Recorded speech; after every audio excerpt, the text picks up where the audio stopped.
Olá, meu nome é Willis. Vou falar sobre os 20 princípios do COSO. Os 20 princípios estão divididos em 5 componentes, que são a parte da cultura organizacional sobre risco, a parte da estratégia e objetivos, performance, desempenho, uma revisão sobre a gestão de risco, sobre mudanças na instituição e relatórios e comunicação. Esses são os 5 componentes. Mas tudo começa aonde? Eu preciso entender a missão, visão, os valores da minha organização. Uma vez que eu entendi missão, visão e valores, eu vou definir uma estratégia para cumprir a sua missão, sem quebrar os valores e atingir metas da visão, onde podemos chegar ou onde queremos chegar. Uma vez que eu defini a minha estratégia, eu preciso estar monitorando os riscos de não cumpri-la. E uma vez que eu estou monitorando o meu ambiente, eu consigo melhorar a minha performance.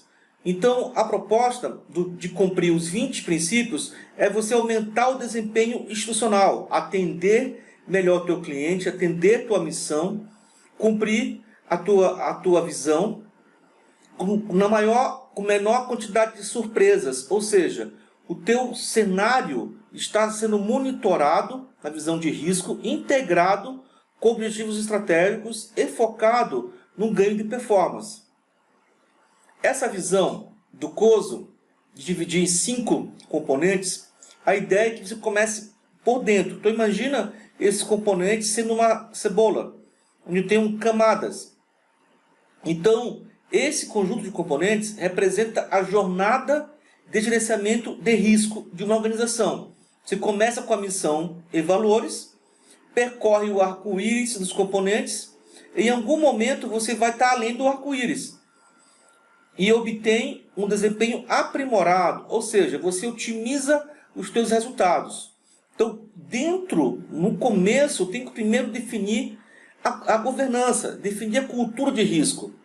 Qual é essa cultura de risco? Como é que a gente vai atingir nossos objetivos se nós subestimamos o nosso ambiente, nós subestimamos os riscos? Então a ideia é criar uma cultura de risco. Nós pensarmos em cenários de incertezas. Nós precisamos criar, junto com nossos colaboradores, nossa equipe, uma cultura organizacional sobre risco. Na próxima camada da cebola, eu tenho que pensar em objetivos estratégicos, entender a estratégia dentro aonde eu quero chegar. Então eu começo a definir um apetite a risco, entender melhor o contexto de negócio dentro do apetite a risco, analisar a estratégia adequada ao meu apetite a risco. Então eu começo na segunda camada da minha cebola, eu entro mais aonde? Mais na estratégia e vou desenhando a minha apetite a risco conforme o meu perfil de risco. Na terceira camada, a verde, é onde eu começo a brincar de risco efetivamente, onde na terceira camada eu vou fazer a matriz de risco. Essa matriz de risco ela tem que estar aderente ao meu apetite a risco. E as pessoas precisam estar com um nível X de cultura de risco para poder entender, identificar o risco, avaliar o risco, priorizá-los, implementar respostas, plano de ações. Isso tem uma visão integrada, ou seja, quando eu falo visão integrada, é visão de portfólio de risco, onde eu tenho o risco do RH, do marketing, do corporativo, do jurídico, da minha operação. Então, na terceira camada, eu estou criando a matriz de risco efetivamente de maneira integrada. Na quarta camada, a camada roxa, eu vou integrar a área de ERM, Enterprise Risk Management, junto com as mudanças organizacionais. Toda mudança substancial na minha instituição, criação de uma filial, abrir uma nova unidade, encolher minha operação, qualquer mudança, lançar um produto ou um serviço, eu vou levar em consideração a avaliação de risco. E nesse momento também, eu vou revisar as minhas mudanças, integrada com a gestão de risco. E vou buscar aprimorar a minha gestão de risco Por quê? Porque o que está bom hoje não quer dizer que está bom amanhã. Então a minha matriz de risco precisa ser revista, eu preciso aprimorá-la. Na quarta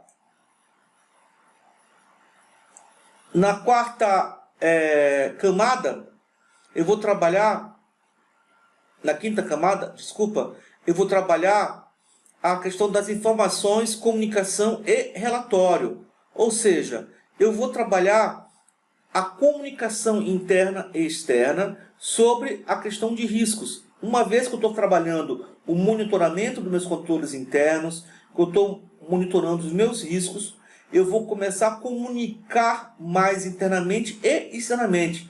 Depende da área que você trabalha, a tua instituição atua, eu tenho que comunicar fato relevante para o mercado, por exemplo.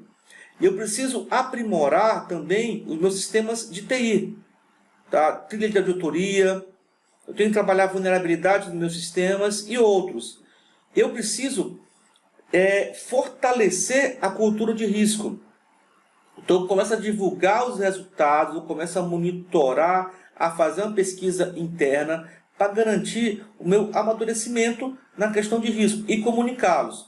Então qual que é a proposta? Eu sempre buscar entender a estratégia, que a estratégia é a forma de materializar o cumprimento da minha missão, sem quebrar meus valores e atingir minha visão.